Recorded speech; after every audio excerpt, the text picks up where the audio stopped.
Hello, Salt Strong Nation. Joe Simons, like diamonds, we are back.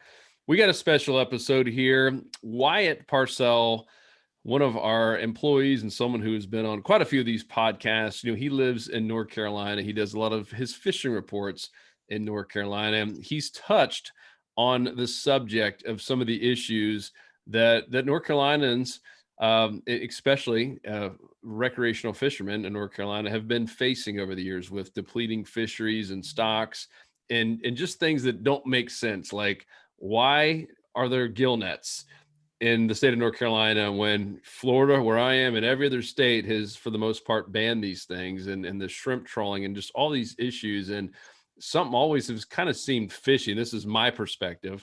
Someone it's kind of always seemed a little bit fishy about this.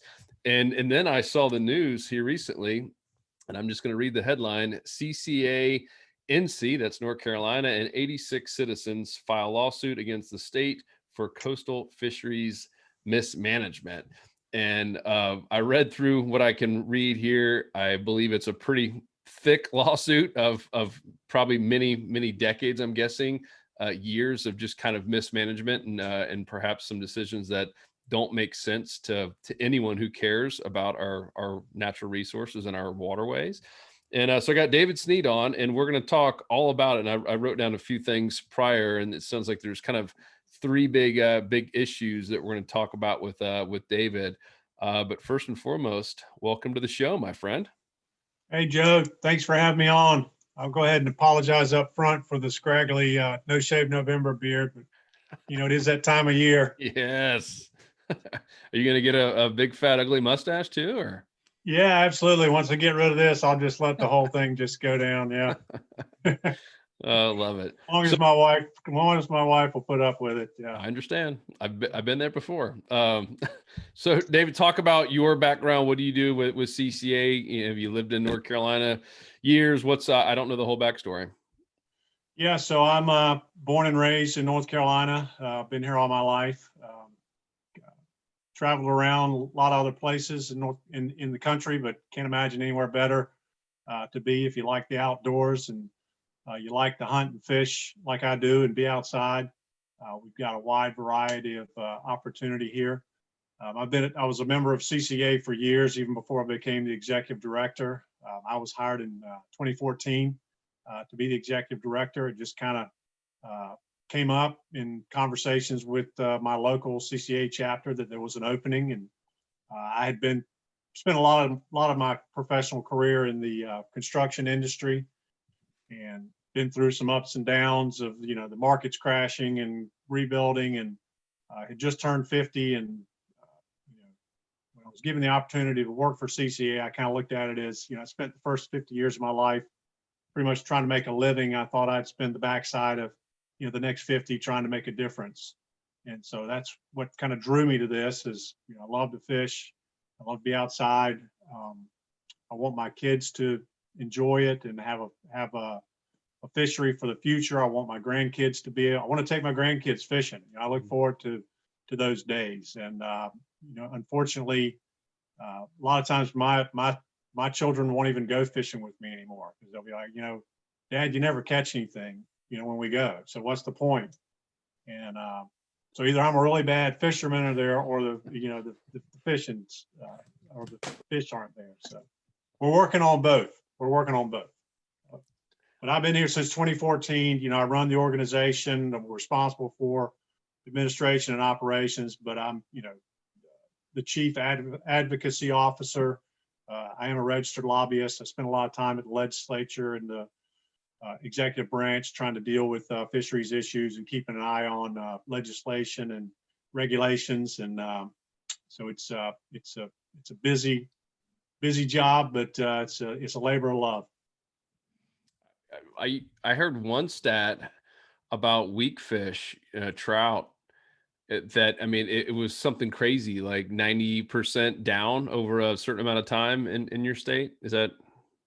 Yeah, weak fish, gray trout. People that grew up in Eastern North Carolina did a lot of fishing for gray trout, particularly in the Pamlico Sound, and can tell you stories about just, jigging for them and just catching coolers full.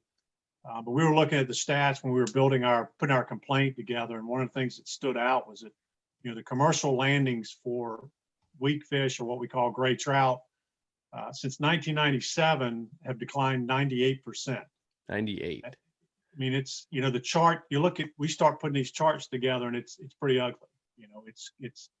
It's going away. And if we don't do something about it, there's a bottom in sight. And to be clear, it's not from water quality issues. This is from overfishing for the most part. For the most part, from overfishing and a lot of the impact. The biggest issue that we see in our fisheries management is the continued use of destructive gear in North Carolina. One of the biggest impacts on gray trout is from the shrimp trawling that takes place in the Pamlico Sound. So these trawlers are operating in areas that should be designated as nursery areas. A lot of the areas are off limits, but the entire Pamlico Sound is really a nursery area for a lot of species. And the top 3 species, the Division of Marine Fisheries' own studies have identified as being caught in these shrimp trawl nets are spot, croaker, and weak fish. And we can look at, like I said, weak fish is 98% decline. I think,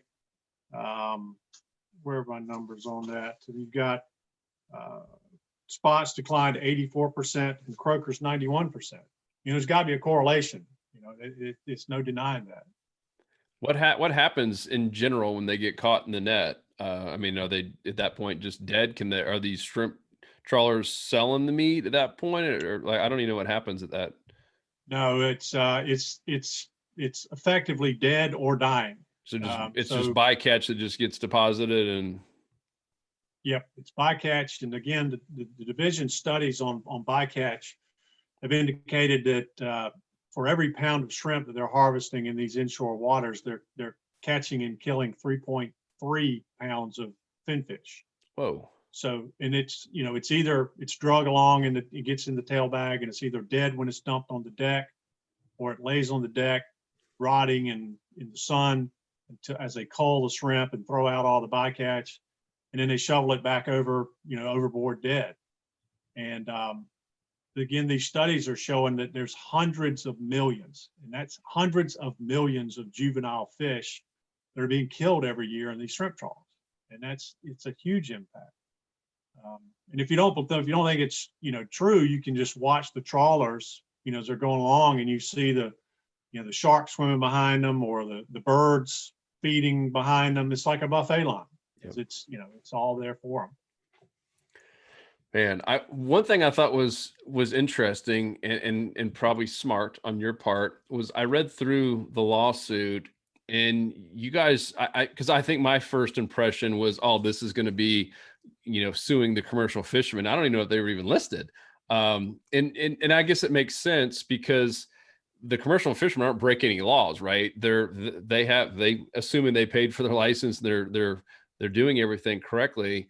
They're just following the rules that have been put in place, right? So you guys are going after the big picture, right? That we're talking, I'm assuming many years of just mismanagement and probably some outdated laws. Talk about that. Like who is this lawsuit here with? It says CCA NC and 86 citizens, and then who's it against? Yeah, absolutely. That's a good point. We want to make that clear from the very beginning that we didn't file this lawsuit against the commercial industry. They're not named in this suit at all. We're filed this the lawsuit's filed against the state of North Carolina. And as you mentioned, the commercial fishermen are just by and large, doing what the law allows them to do. And our problem is with, the regulations and the laws that we have in place. And everybody can see the statistics. They know what needs to be done. There's 3 main focuses of the lawsuit. We mentioned the destructive gear, continued use of the loss of fish stocks in bycatch and shrimp trawling and gill net industry, the failure to timely end overfishing of specific stocks that we know are troubled, and then the use of or the continued allowance of unused commercial fishing licenses, what we call latent licenses. So the state has we feel like we have built a pretty good case and documented and can build a case that the state has not fulfilled their duty to manage these resources that belong to the people of North Carolina. And it's a pretty simple concept, and it's based on the public trust doctrine that says that the resources, the wildlife resources, the natural resources of North Carolina belong to the people of North Carolina as a whole, and not to any individual user group, not commercial fishermen, not recreational fishermen, but everybody. Yep. And that was the whole point of getting the individual citizens on the lawsuit with CCA. This is not a bunch of environmental groups. This is not a bunch of special interest groups. We're highlighting the individuals that are on the suit because they're basically Jane and Joe fishermen. It's a diverse group from around the state. 29 different counties are represented on our lawsuit. There were only 86 individuals in the beginning because we did all that kind of behind the scenes recruiting co-plaintiffs because we didn't want the lawsuit to get out before we actually ready to file it. And even since we've announced the filing of the lawsuit, I've had over 20 people reach out to me and say, "Hey, I want to be a co-plaintiff as well. Yep. I care about it." And that's what this is about. The state's responsibility to serve as the fiduciary, to manage these resources for the people that own them, and that's the people of North Carolina. Yeah, I read a book all about that, and meaning just this public domain and how it's being abused in the fishing industry in general, and it's mind-boggling when you think that other industries, like if you were going to go cut down trees, let's just, for instance, right, if you wanted to cut down a bunch of trees to develop something, there's a whole different process, and you're having to pay all these fines and fees. And in the fishing world, it's almost just like I know it's regulated, but it's almost not when you compare it to every other industry where you're destroying a natural resource. You didn't get any payout or any good tax break from it. I mean, it's just wild. This could be a whole other podcast episode, but I never really thought about it until I read this book and just saw all the things that are happening in our waterways, both state and federal. I mean, it's crazy, and some of it kind of just. Some of it goes just almost lost until someone like you guys step up to do the right thing. In the book, they talk about, and this is not related to this lawsuit, by the way, but they talk about some areas where, I mean, there's just money underneath the table to legislators. And I mean, just some dirty stuff out there. And I was just like, it made me sick to my stomach reading it. So I applaud you guys for standing up and doing this, because I know this is not easy, right? This is going to take a lot of time and probably a lot of money as well. But it's doing the right thing. So I want to circle back to number one. So it's destructive gear, shrimp trawling, and then the gill nets. Is there anything else? Like, are those are obviously the two that seem to get brought up the most. Are there any other things out there? Is one worse than the other? I don't really know what's doing the most devastation. Yeah. There's some other practices that are going on a more minor level, like for example, oyster dredging. There's a very small handful of people that are still allowed to drag mechanical gear, rakes across the bottom of the sound to harvest oysters. Obviously, that's destroying the oyster reefs, the natural fish habitat, and the natural oyster beds. But that's not the big thing. The big picture is, the continued use of gill nets that other states have either severely restricted to the point where they're not existent anymore. They're banned outright, like you mentioned in Florida. Not only does the state know, I mean, we know we've identified gill nets as a culprit in the bycatch of untargeted species. They use large mesh gill nets primarily in North Carolina to target flounder. They're also catching red fish, red drum.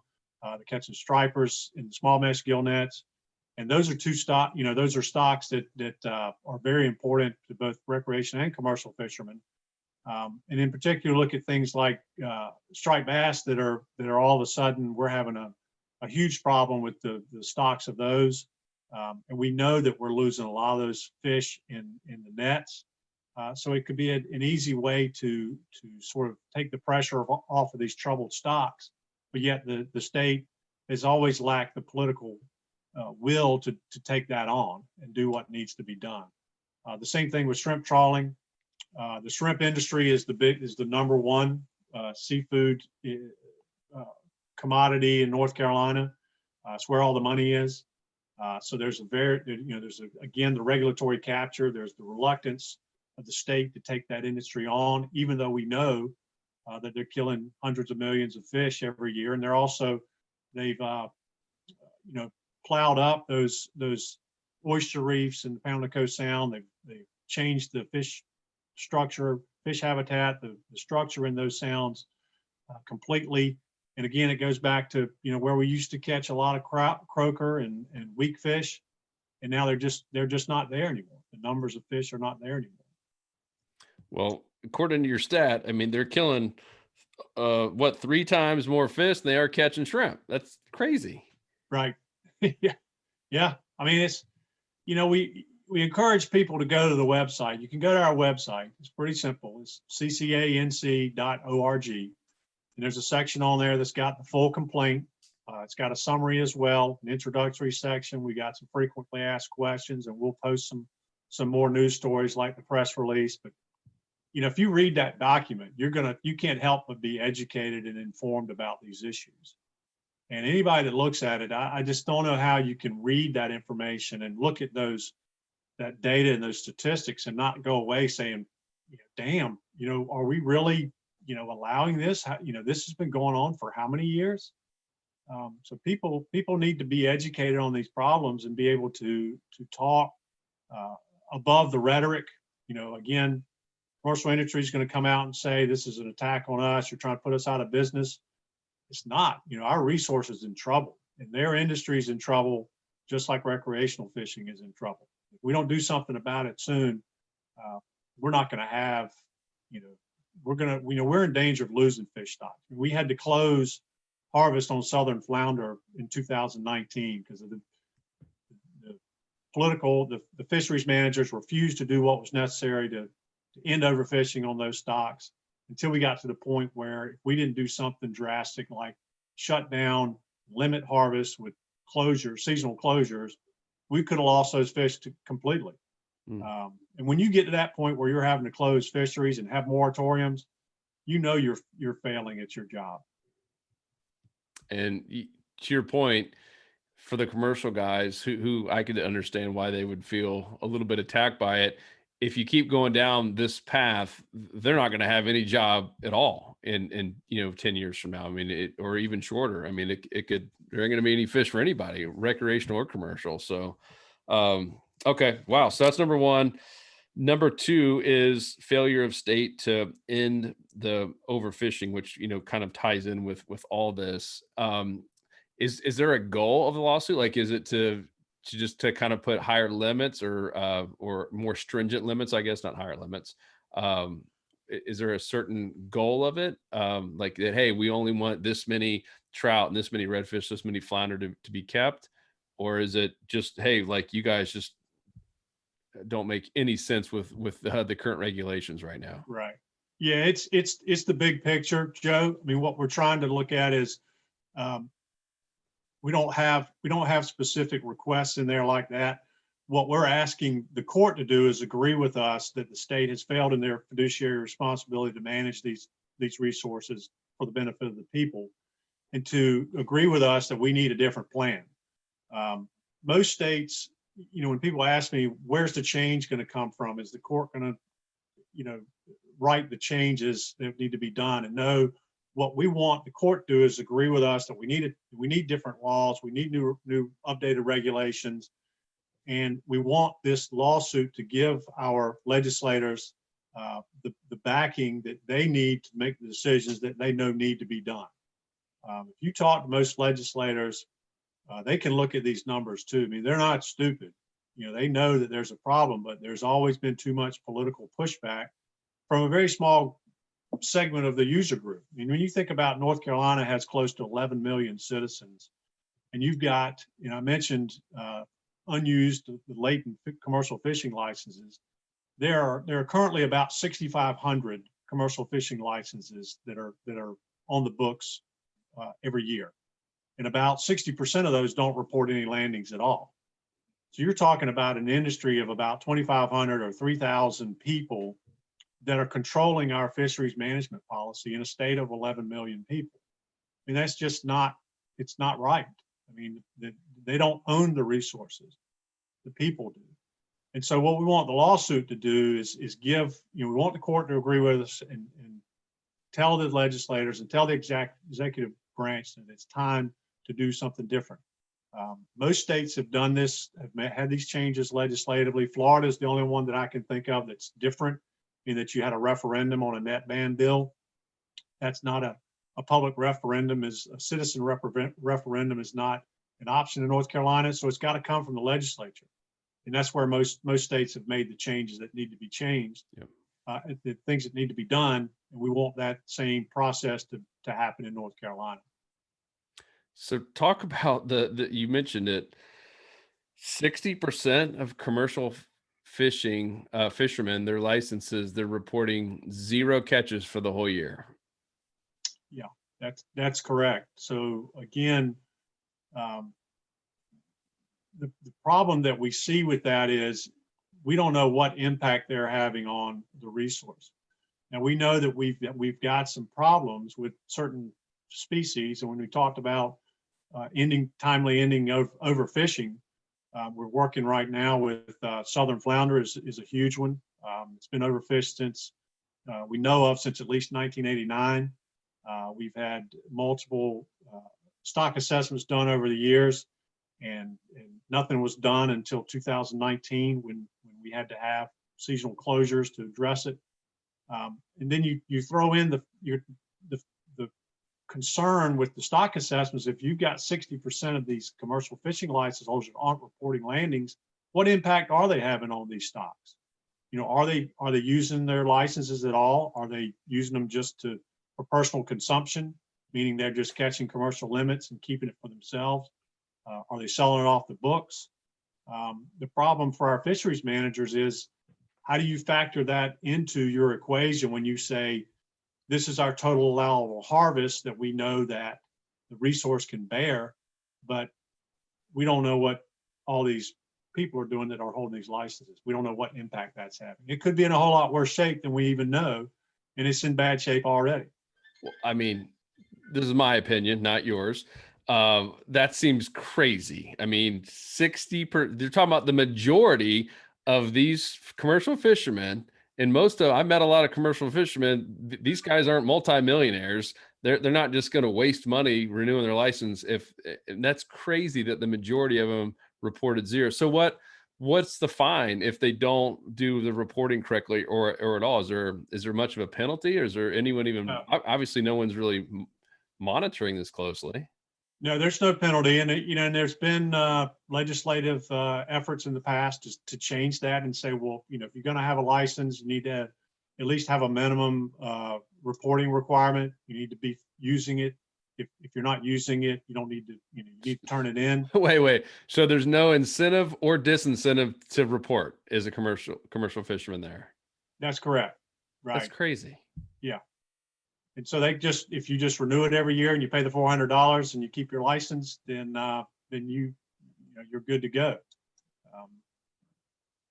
Yeah, I mean, that's nuts. So yeah, how can you even get close to a good stock assessment if the majority of the people who are individually taking the most fish aren't even reporting any of it? That's wild. Yeah. It's an issue that we've tried to get the state to deal with, but up to this point, they've not had the political will to do what needs to be done.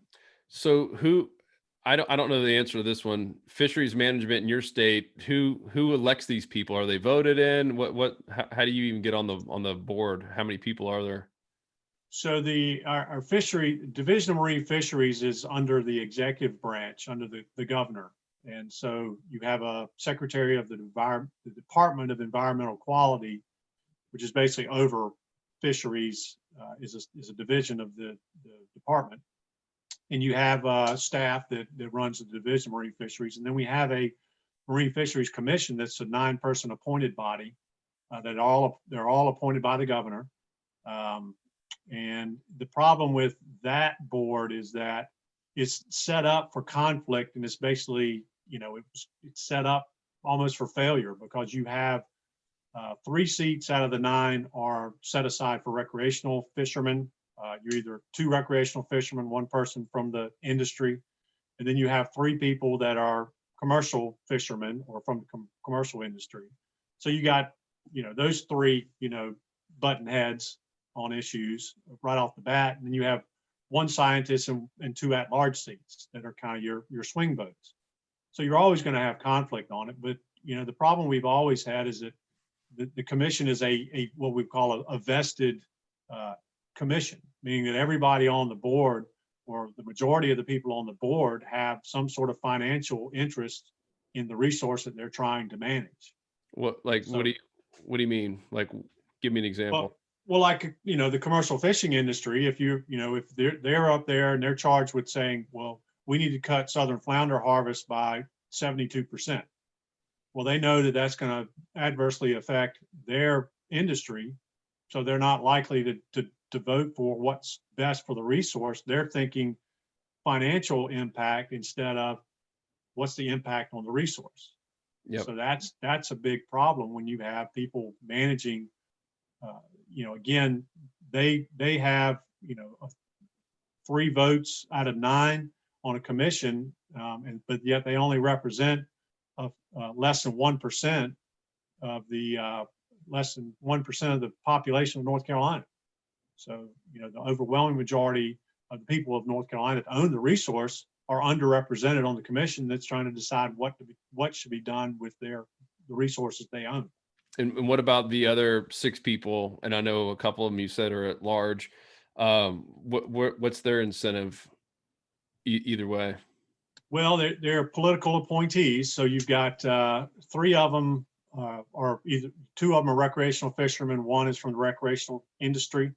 So there's some interest there in financial incentive for at least the person that represents the industry. There's a science seat, and there's 2 at-large seats. And again, they're all political appointees. So it depends on who the governor is making the appointments and what direction he's giving to his appointees. So we're, again, we need leadership at the top to say, hey, we recognize that these are problems. And, there's been some recognition, within the current administration and within the current legislature, that there's some things that need to be changed, but there's just not enough leadership. There's not enough political will to take on these big picture issues and do what's right. Yeah, because you would think, especially even if there's just one voice from a real scientist who's looking at real stats, right? And I mean, it's just mind-boggling that can go on for that long without any change. These numbers you're quoting, it's from them, right? This is not some third-party consultant that you guys hire. This is their own numbers. Like, they have to be looking at this saying, all right, guys, maybe we should lay off the pedal for a little bit. We're killing all of our fish. I finally saw that from the Division of Marine Fisheries scientists in 2018, 2019 for the first time. Like I mentioned, southern flounder, that's the poster child of mismanagement in North Carolina. And so we've known, like I said, since at least 1989. And then we had a Fisheries Reform Act came into play in 1997, when we first started. The mandate was to have fisheries management plans for all our important species. And so the first stock assessment that was done for southern flounder found that it was overfished. So this is going back to 2004, 2005, but yet the commission and the division didn't do what was necessary to reverse that trend. Instead, they waited for the next stock assessment, which in 2009, 2014, 2017, all the stock assessments said the same thing, that it's overfished and overfishing is occurring. Well, I followed this process pretty closely through all these amendments, and you go to these meetings, and it's crazy how many people will come to these meetings and try to argue against the science and say, especially from commercial fishing industry, they'll say, well, you don't know what you're talking about. I'm on the water every day. You just don't know where the fish are. You don't know how to catch fish. And they would argue the science for years, for decades now. And finally, in 2018 and going into 2019, I saw the fisheries biologist go to a meeting and say, we're way past arguing about the science.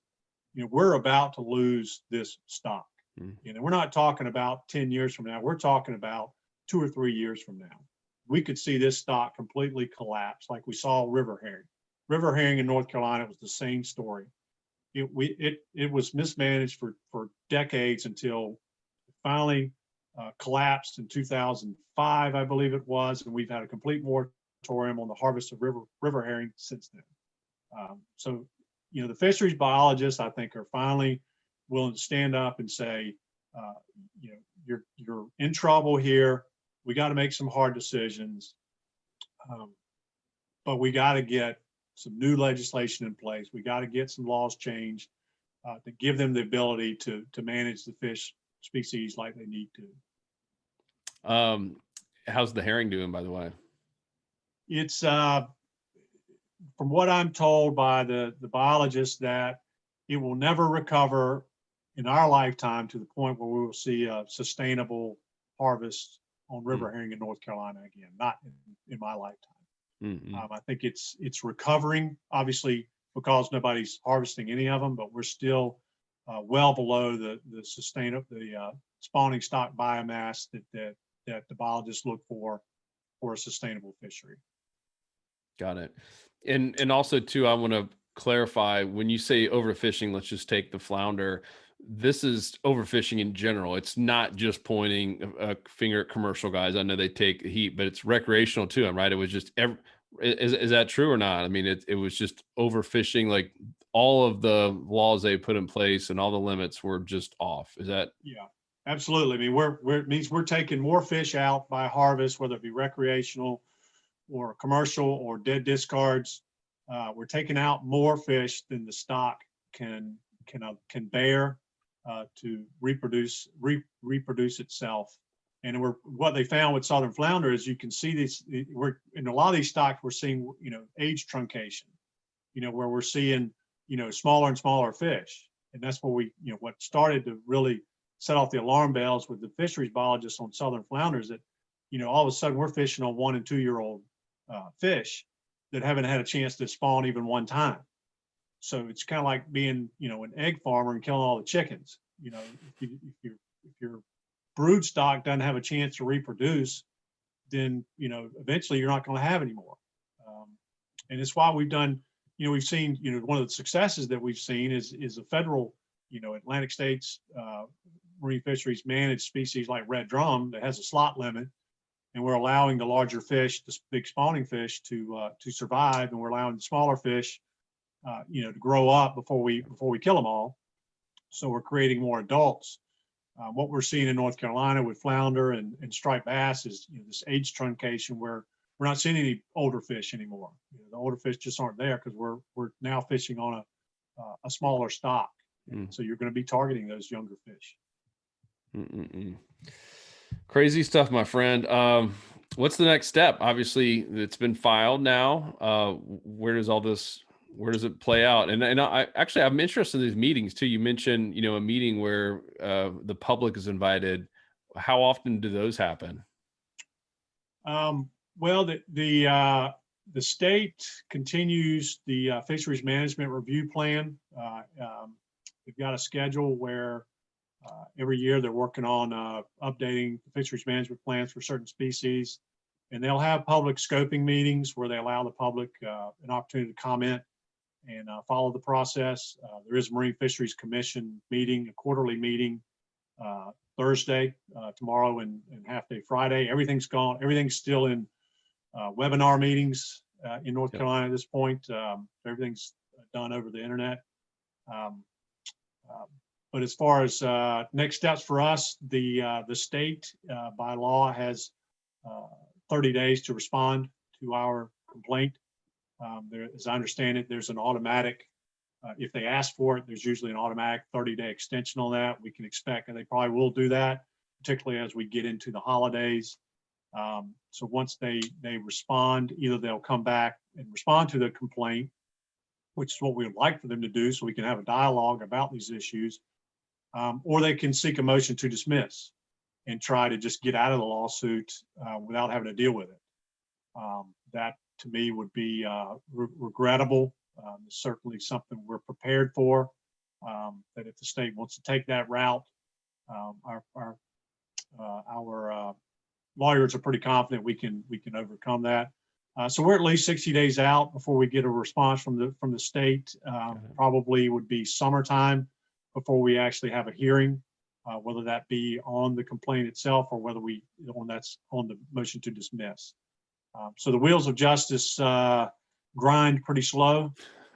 So it's not going to be an overnight fix. We didn't ask for an injunction. We're not, like you said, we're not trying to shut down fishing. But we want our day in court. We want these issues to be brought to light. We want people to be educated and informed, and get involved and be a part of the process. Yep, I think that's so important. To your point, go just read the lawsuit. You can learn so much about what's at stake, what the real issues are, and in the stats too. To your point, it's kind of tough to argue with science, especially their own numbers. I mean, it when you start seeing stuff down by 90 something, especially 97% down, man, that should be like red flags waving, alarm bells going off. So, whew, I'm excited to see where it goes. We'll be kind of sitting here on the sidelines. How else can we all help? Obviously, I'm here in Florida. What are you guys looking for help from any anglers or anyone who just loves the state of North Carolina or fisheries in general? I want to make sure our kids and grandkids have the same opportunities to fish that we did. Yeah, absolutely. I mean, the main thing, like I said, the main thing people can do is be educated and be informed. Be an intelligent advocate for the resource. Let's not talk about, let's get beyond the rhetoric and let's talk about, what the real issues are and what needs to be done. And once you become educated and informed, we want people to be able to talk to their elected officials. This is an opportunity to start putting pressure on them to say, hey, this has gotten so bad that we've had to file a lawsuit to get your attention. These issues are important to me as a recreational angler, as a citizen of North Carolina, or just as a person who cares about conservation. Lean on your legislators and your elected officials and let them know that you want to see change. Like you said, this is about having some resources available for our kids, and grandkids to enjoy. I tell people, real quickly, the public trust doctrine goes beyond identifying these as trust assets that belong to the citizens of North Carolina. It also says that the state has a fiduciary responsibility to manage those assets without damage and destruction. It's the same thing with your retirement account. You're hoping to put away some money for your future, for your kids' future. You want them to have something. And that's the responsibility of our state and our resources at this point. The second thing people can do is, if you want to donate, you can do that on the website as well. We're raising money to pay for this lawsuit and keep it going. We're in good shape. We've had a lot of good support. So we want to keep that going though. We know it's a long process and we've got a great legal team. And then, if you're interested in getting off the sidelines and stop being an armchair quarterback, join CCA. You can do that again on our website. It's just ccanc.org. All this information is available there, and just encourage you to get involved and stay informed. So I'm a member of CCA Florida. We have broken out by chapters and by county. Can you join multiple CCAs? Could someone in Florida? I assume the answer is yes, but I don't know. Yeah, you can. And what's interesting, the only person I've ever run into, and I could be, like I said, the only person I know that's a life member of CCA in 3 different states is Jake Jordan. I don't know if you know Captain Jake Jordan from up here in Think Carolina, but yeah, another name, yeah. Huh. Yeah, he's a world-renowned fly fisherman, famous tarpon fisherman. I think he first joined in Florida.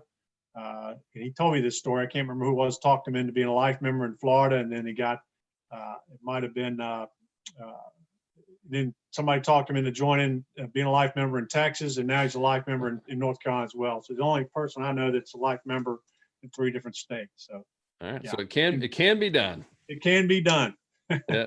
Too cool. Well, David, I appreciate all the time here. It's super helpful. It clarifies a lot of what's going on behind the scenes. And yeah, I might have to join North Carolina CCA to help support you guys. So we'll put links.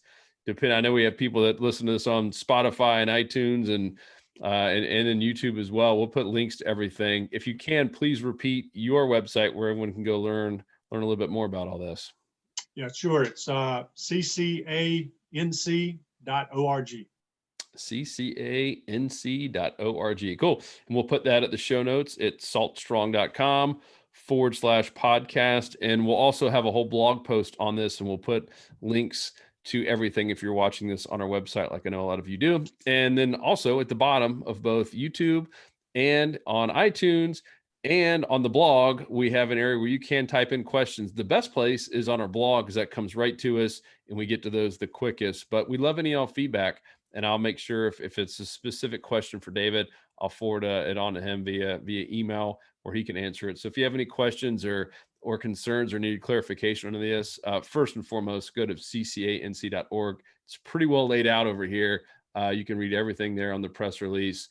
And there's even, I believe, a couple of people to contact if you have their questions. Otherwise, ask it. We'd love to answer it any way we can and be of help. This has been a fun one, a very interesting one, and wow, well, we will definitely be rooting for you. I think any recreational angler and even the commercial guys who want to have a job in 10, 15 years from now in your state. I think yes, it's going to be painful for probably everyone, I'm guessing, for a short amount of time, but it as you said, I mean, part of what you're trying to do now is really make an impact, a long lasting one, and something that's going to impact hopefully many future generations. So kudos to you, my friend. Well, thank you, Joe. Like I said, yeah, there will be a little bit of short-term pain for some long-term gain, but again, it's like investing for your future. Yep. If you do it when you're young, you take care of those resources when you're young, you won't have as much of a struggle as you get older. Unfortunately, we put it off to the last minute, and we're gonna have to make some tough decisions, but we gotta do something to save this resource. Yep. Excellent, guys. We appreciate you, and we'll talk to you on the next episode. We're out.